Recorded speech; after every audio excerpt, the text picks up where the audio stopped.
Bonjour, je m'appelle David Biozic. Bienvenue dans Chemin, Vérité, Vie. Nous sommes à la 5e séance de notre étude de cette semaine sur le discipulat, un parcours de grâce. Lors de la dernière séance, nous avons discuté de la nature du péché et des effets néfastes du péché sur notre monde et dans nos vies. Mais quelle est l'origine du péché ? La Bible dit que le péché provient de notre nature innée.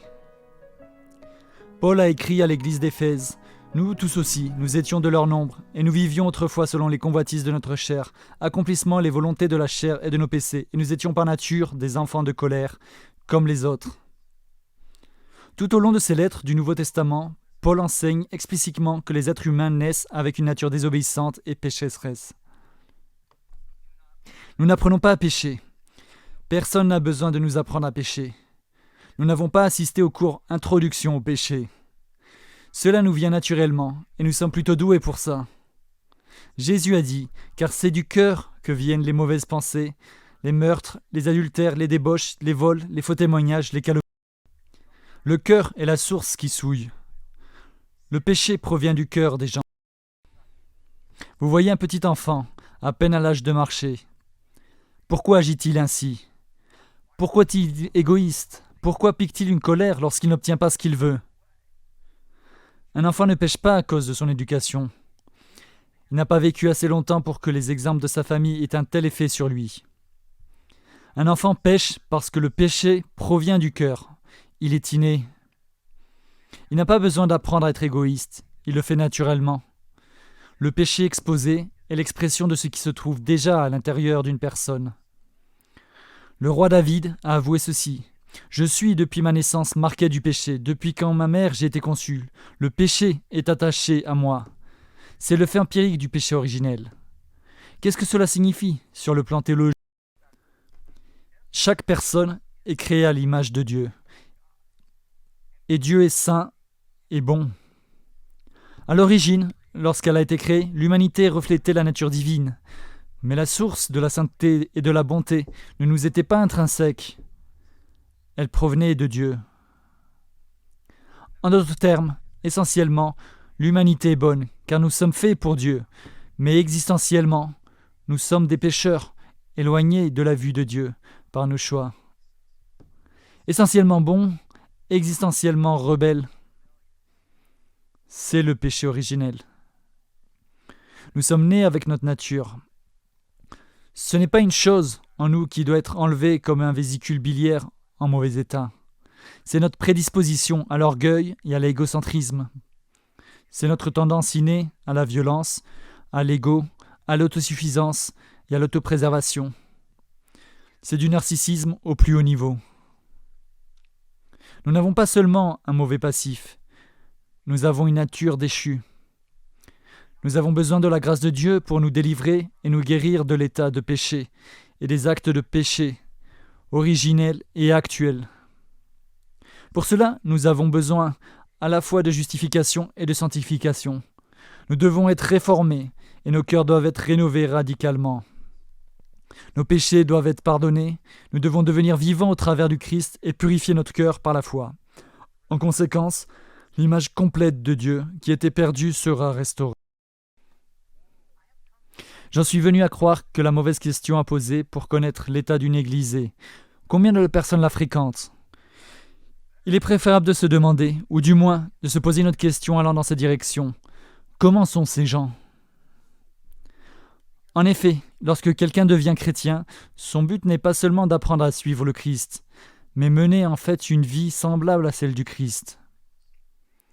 C'est le but de tout discipulat sur le parcours de grâce. L'acte ou le processus de devenir comme Jésus est la sanctification. Il est rendu possible par la grâce sanctifiante. En grec, le mot sanctification provient du mot saint, agios. La bonne nouvelle de l'Évangile n'est pas seulement que nous irons au ciel quand nous mourrons, mais que la vie abondante dans le royaume de Dieu nous est offerte maintenant, là où nous sommes. Le plan de Dieu est que son image en nous, entachée par la chute, soit restaurée dans toute sa beauté et sa gloire, que nous devenions son chef-d'œuvre et ressemblions au Christ dans nos pensées, nos paroles et nos actions. Cela s'appelle la sanctification, et c'est ce que nous sommes en train de devenir. Ce n'est pas facultatif pour un chrétien en croissance. Lorsqu'une personne achète une voiture, le vendeur l'informe qu'il existe un équipement de série et des accessoires en option.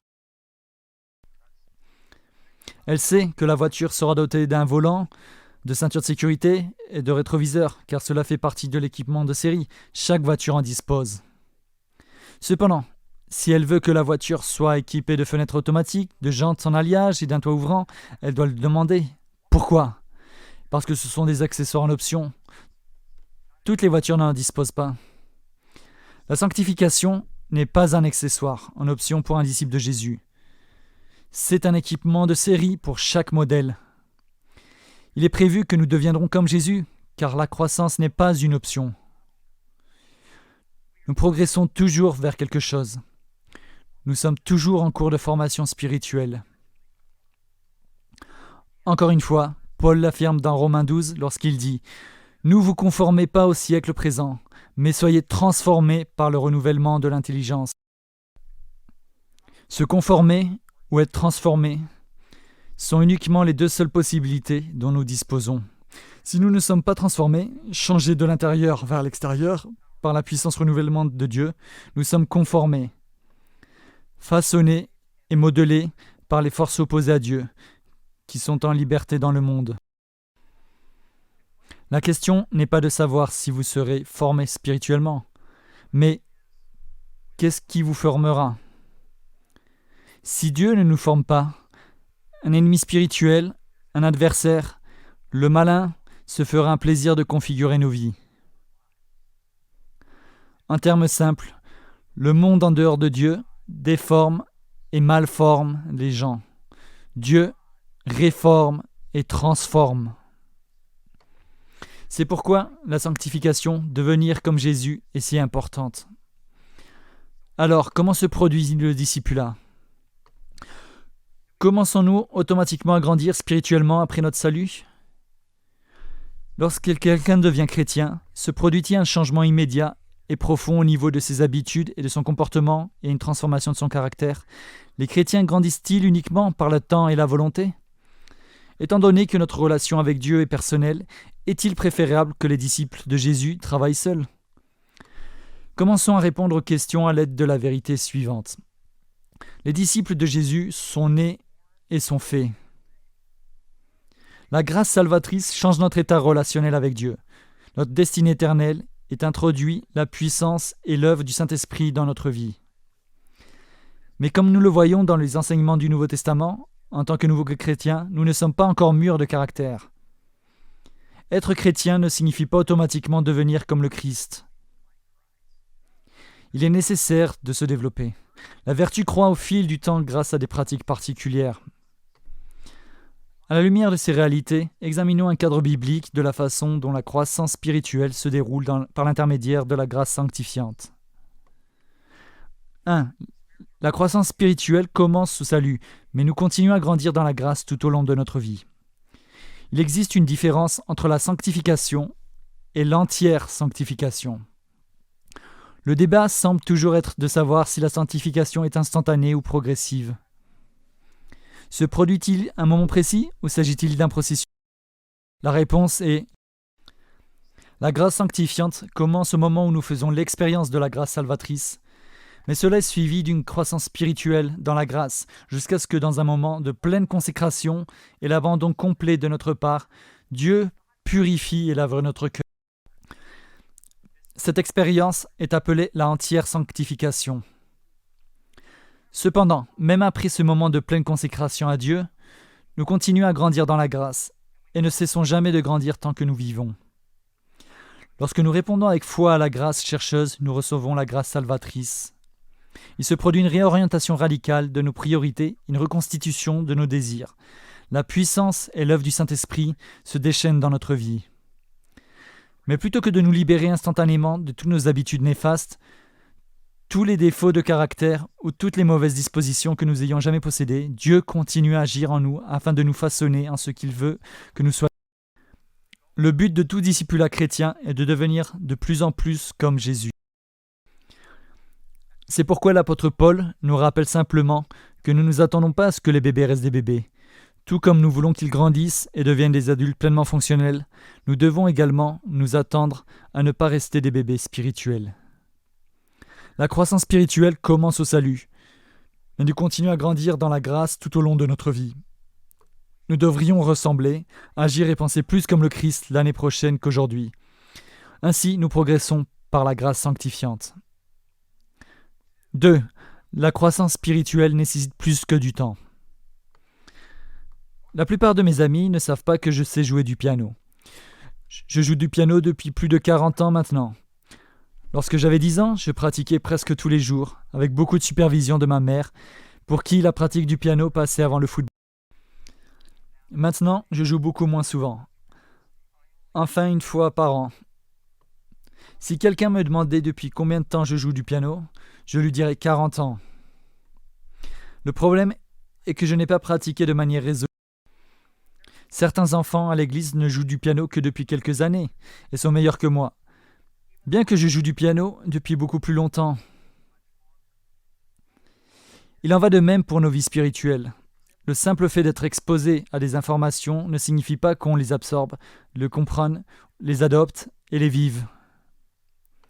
La croissance spirituelle prend certes du temps, mais la grâce sanctifiante n'est pas simplement un produit du temps, ni même un sous-produit qu'une simple exposition à la culture chrétienne. Les églises sont remplies de gens qui sont chrétiens depuis des années, mais dont la vie reflète très peu l'esprit de Jésus. Ils sont critiques, grincheux, cyniques, négatifs et égoïstes. La raison en est très simple, et cela nous emmène à la troisième partie. La croissance spirituelle est moins une question de temps que de coopération avec Dieu et de pratiques résolues. L'auteur du livre Hébreux dit que certains chrétiens qui devraient manger de la viande spirituelle boivent encore du lait pour bébé. Et la raison qu'il en donne est qu'ils n'ont pas été formés par la pratique à distinguer le bien du mal. Par conséquent, dit le livre Hébreu, tournons-nous vers la perfection et ne nous attendons pas sur la notion élémentaire de l'enseignement relatif au Christ. Le chemin à parcourir pour adopter un régime alimentaire adulte et devenir un chrétien mûr passe par la formation à la justesse, une formation nous aidant à reconnaître la différence entre le bien et le mal, et à faire la distinction entre ce qui est bien et ce qui est mieux. L'expression « formé par la pratique » est intrigante. Cela implique un effort intentionnel et signifie que les chrétiens participent à notre croissance spirituelle dans Christ.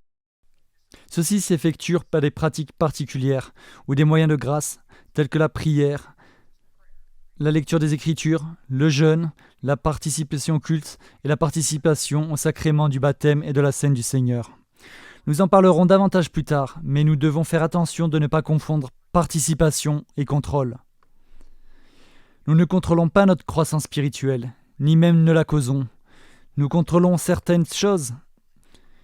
Nous pouvons passer un appel téléphonique, laver nos vêtements ou faire des courses. Il existe également des choses que nous ne pouvons pas changer. Nous ne pouvons pas changer le temps.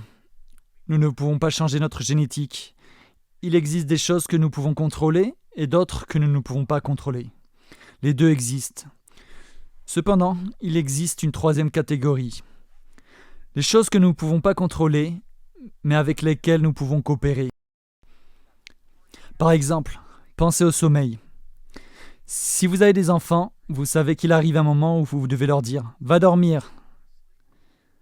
Parfois ils répondent « Je n'arrive pas à dormir » et ils en partiraient.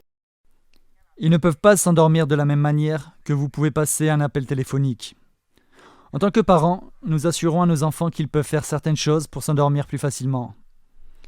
Ils peuvent se préparer à dormir. S'ils s'agenouillent sur un lit moelleux, éteignant la lumière, ferment les yeux et écoutent de la musique douce, ils s'endormiront. Ils ne peuvent pas contrôler le sommeil, mais ils ne sont pas non plus impuissants. Ils peuvent eux-mêmes se préparer à s'endormir, le sommeil les enveloppera tranquillement. Il en va de même pour la croissance spirituelle. Nous ne pouvons pas nous sanctifier ni devenir comme Jésus par nous-mêmes. Nous sommes rendus saints par le Saint. Dieu est notre sanctificateur. Mais tout comme pour le salut, nous devons coopérer. Nous ne pouvons pas nous sauver, mais nous devons dire oui à la grâce salvatrice. L'éminent professeur de discipulat Dallas Willard a dit ces mots célèbres : « La grâce n'est pas opposée à l'effort, elle est opposée au gain. »